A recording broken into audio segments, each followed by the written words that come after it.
올라가다가 옆으로 꺾이고 피가 올라가다 꺾이고 이러다 보니까 정맥이 이렇게 S자형으로 울퉁불퉁해지고 굵어집니다. 이게 바로 정맥류죠.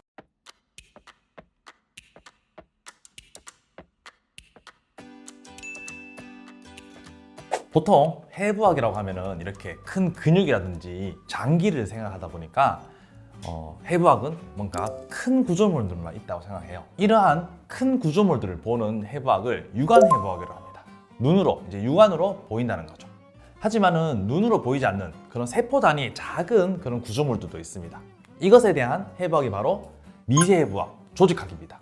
어떻게 보면은 이 큰 장기 안에 있는 작은 세포 하나하나가 다 다른 역할을 하고 기능을 하고 또 그런 구조물을 가지고 있기 때문에 이것에 대한 학문 역시 저희 해부학에서 담당을 하고 있습니다. 오늘은 그 중에서 피부에 대해서 한번 공부해 보도록 하겠습니다. 피부는 스킨이라고 하죠.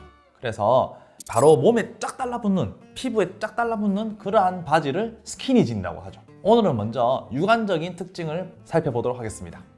피부를 딱 보면은 어떤 게 잘 보이나요? 일단 피부 색깔이 하얗고 노랗고 뭐 이런 걸 볼 수 있죠. 저 같은 경우에 사실 피부가 하얀 편입니다. 이 하얀 피부 속에서 살짝 시퍼런 게 보이죠. 이것이 바로 피부 밑에 있는 얕은 정맥입니다. 주로 팔하고 다리, 목에서 관찰되는데 우리가 사실 진화가 되었죠. 동물에서 사람으로 진화가 되다 보니까 동물은 이렇게 기어다니잖아요.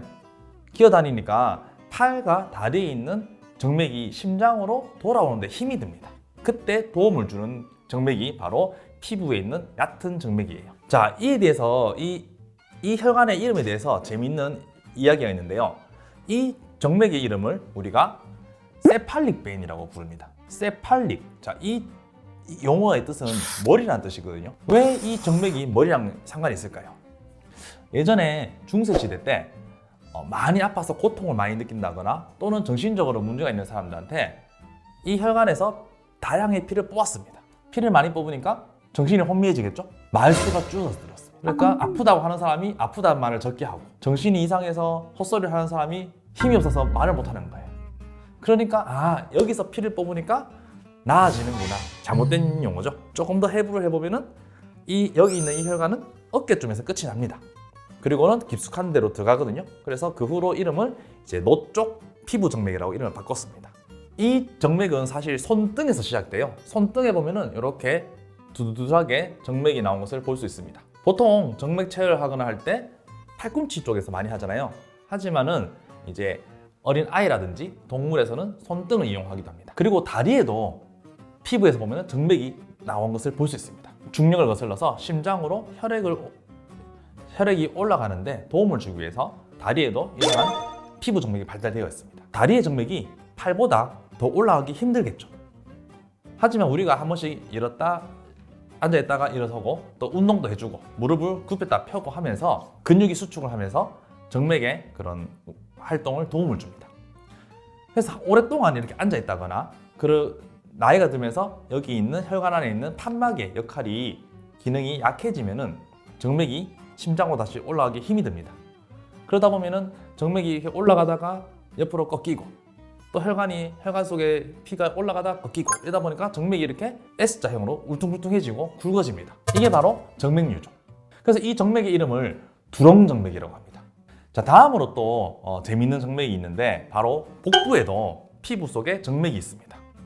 평소에 여기 혈관이 있는 것을 잘 모르잖아요.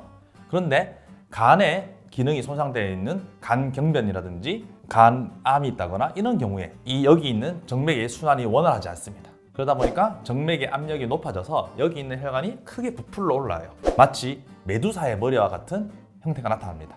이것을 보고 우리가 카푼 메두사의 머리라고 하는 질환이 되겠습니다. 왜 가만히 있는 메두사가 나왔냐? 사실 메두사는 아름다운 그런 여인이었습니다. 포세이돈이 메두사에게 많은 구애를 합니다. 그 구애 끝에 결국 아테네의 신전에서 둘이 이제 사랑을 나눠요. 그런데 이 아테나는 순결의 여신입니다. 이 자신의 그런 신성한 신전에서 이 포세이돈이 사랑을 나눈 게 너무 짜증이 나는 거예요. 포세이돈이라는 신을 벌 줄 수는 없으니까 메두사에게 이제 벌을 줍니다. 얼굴을 흉측하게 만든 거예요. 머리가 이제 뱀처럼 되어 있는 이 모습과 비슷하다고 해서 그래서 카푼 메두사라고 부르고 있습니다. 메두사는 결국 이렇게 괴물처럼 지내고 있다가 페르세우스한테 이렇게 목이 잘려 죽습니다. 그리고 이 머리는 아테네한테 바치는데요. 아테네는 자신의 방패에 이 메두사의 머리를 박아 넣습니다. 그래서 아테나는 그 후로 아이기스 방패, 이 유명한 방패를 들고 전쟁에 나가서 승리를 거두고, 이 아이기스의 방패는 이제 수비에 강하다 이런 의미가 되기 때문에 우리가 이 의미를 따서 항공모함의 이름을 이지스함 이렇게 이름을 붙이고 있습니다. 이지스함이 상대의 공격으로부터 우리를 방어해 주듯이 피부는 우리 몸을 지키는 가장 중요한 면역 체계이자 방어막입니다.